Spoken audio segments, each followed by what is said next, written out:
Telangana cinema emerge కాకుండా కూడా వాళ్ళు చూడగలిగారు. ఎట్లా ఎమర్జ్ కాలేదు కదా 2014 తర్వాత.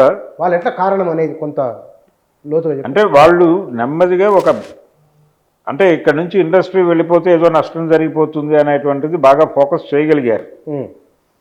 మేము ఇక్కడే ఉంటాం, తెలుగు అనేది ఒకటే, భాషగా ఒకటే, మన రాష్ట్రాలుగా విడిపోయాం కానీ తెలుగువారిగా కలిసి ఉందాం అనేటువంటి ఒక సెంటిమెంట్ మాటున ప్రభుత్వాలను కూడా తమకు సానుకూలంగా మార్చుకుని తెలంగాణ సినిమా ఎమర్జ్ అవుతుంది అనేటువంటి వాతావరణం కల్పించిన ఉద్యమకాలం నాటి పరిస్థితుల్ని పూర్తిగా పక్కకి నెట్టేశారు వాళ్ళు. అందుకని కదా ఎన్ శంకర్ డైరెక్ట్ చేసిన సినిమా ఏముంది 2014 తర్వాత. ఆయన డైరెక్టర్గా మెగాఫోన్ పక్కన పడేశాడు, ఆయన అక్కడ వార్తల్లో కూడా లేడు. అవును. ఏమైపోయింది ఆనాటి కళ, ఆనాటి మాటలు ఏమైపోయినాయని ఎవరన్నా మాట్లాడారా? మాట్లాడకపోవడం వెనకాల నడిపించిన శక్తులేవి అనేది చూడాలి కదా. చాలా సీరియస్ విషయాలు మీరు చెప్పేవి. తెలంగాణ ఛాంబర్ అనేది ఒకటి ఏర్పడింది, కానీ తెలంగాణ ఛాంబర్ కూడా తెలుగు సినిమా ఛాంబర్కి అనుబంధంగానే నడుస్తోంది తప్ప దాన్ని కాదని నడిచే పరిస్థితుల్లో లేదు. ఇప్పటికీ అక్కడ ఆంధ్ర ఇదే నడుస్తోంది.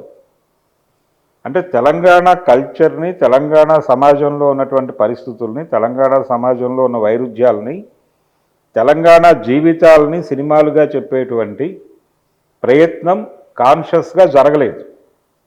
జరగాల్సిన అవసరం ఉంది.